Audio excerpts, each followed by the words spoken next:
The BMW M5, just the name itself, sends shivers down the spines of driving enthusiasts. It's a legend, a four-wheeled embodiment of power, handling, and that glorious guttural roar of a high-performance V8 engine. So when the wraps came off the 2025 M5, the world held its breath. And what did we see? Well, this new M5 continues the legacy of monstrous power, but with a twist. It's a hybrid. Now the question is this good? Well, that's what I'm hoping to answer in this video. So let's get the headline stat out of the way first. The 2025 M5 is the most powerful M5 ever. We're talking a combined output of 717 horsepower at a staggering 738 pound-feet of torque. That's enough to make your internal organs do a happy dance or launch from 0 to 60 miles per hour in 3.4 seconds. But here is the thing. It might be the most powerful M5 ever, but it certainly isn't the fastest. Why is that? Well, she is heavy.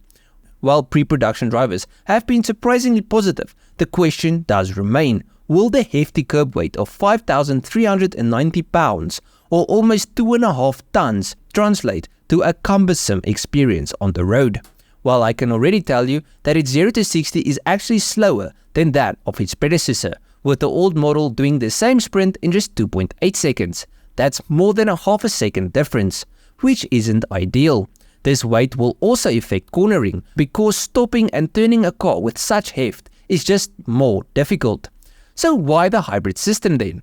Well, I don't know, to be honest. It can do 25 miles on the battery alone and it is more economical. But let's be honest, nobody buys an M5 to be economical. I will say, according to early test drivers, the M5 feels surprisingly light on its feet. This is thanks to a whole arsenal of engineering wizardry, a bespoke suspension setup, a 5-link rear axle that can handle the forces of a small planet colliding, and electronically controlled everything, dampers, steering, you name it, all do their part in making the car as agile as possible.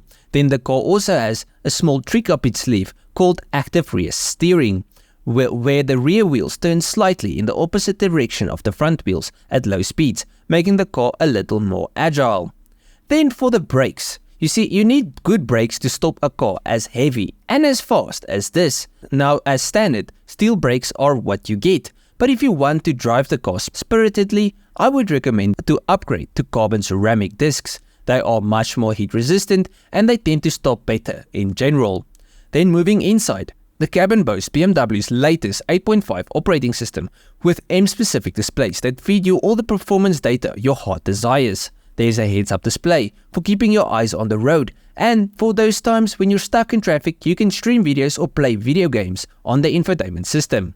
I am joking, don't do that, but it can stream when stationary. On to design. So I don't mind the design, it looks sporty, but I will say the model that came before it just looked better from every angle. The previous M5 is actually one of my favorite BMWs ever made. The engine is amazing, the all-wheel drive system works awesome, and its design was classy yet mean. So for me, I would prefer the previous model, but this one doesn't look bad. So with all of that said, how much? Well, the 2025 M5 starts at a cool $120,000, which is a lot of money. Remember, that's the base model. The comp will be more expensive. And with this new model, you will get a whole bunch of fancy interior luxuries. So, I mean, if that is important to you, this car might be a more attractive option than the previous model.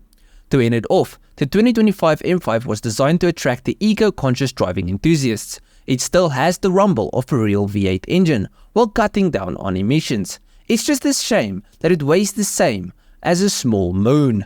But at the end of the video, please let me know what you think of this direction BMW is taking. Like, I've said it many times before, I actually don't mind hybrids. Like, the idea of having a hybrid to make the car more green whilst keeping the combustion engine there is a good idea. It's just, I feel like it has to be implemented a bit better, or in a way where the cars are just lighter, because many of the new hybrids and electric cars, fully electric cars, are just insanely heavy. And that brings in new forms of pollutants. I made a video on this a while ago, but the heavier your car is, the more pollutants your tires release, because you got much more tire wear, and that's also bad for the environment. And then we've got battery pollution, and so it's It's a difficult balancing act that I feel like most companies just haven't gotten right yet. But yeah, let me know at the end of the video what you guys thought. Let me know what you think of this car. And if you guys enjoyed this video, please leave a like and subscribe to the channel. And if you guys did like it, you'll most probably like with some other stuff. So just go through my channel, see if there's something else you like. I'll check you guys in the next one. Cheers, eh?